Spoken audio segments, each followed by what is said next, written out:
Today we are here to celebrate and to honor and to commemorate the dead and the living.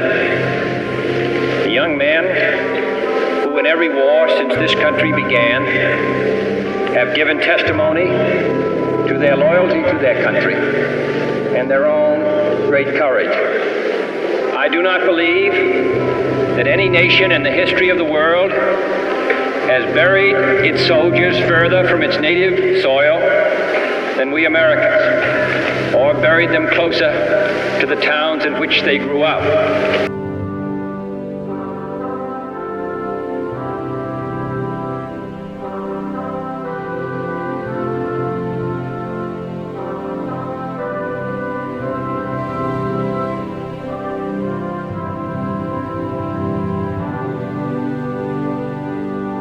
But I think it most appropriate that we recall on this occasion and on every other moment when we are faced with great responsibilities, the contribution and the sacrifice which so many men and their families have made in order to permit this country to now occupy its present position of responsibility and freedom, and in order to permit us to gather here together.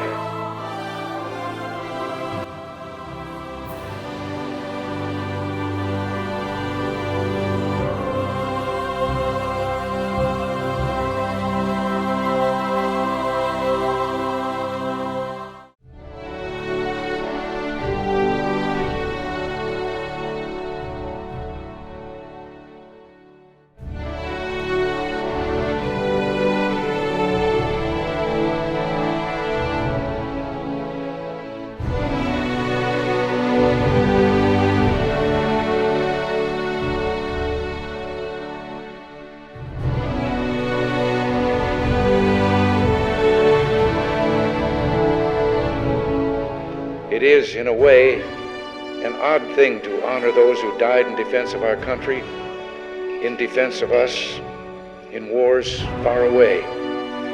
The imagination plays a trick. We see these soldiers in our mind as old and wise. We see them as something like the founding fathers, grave and gray-haired.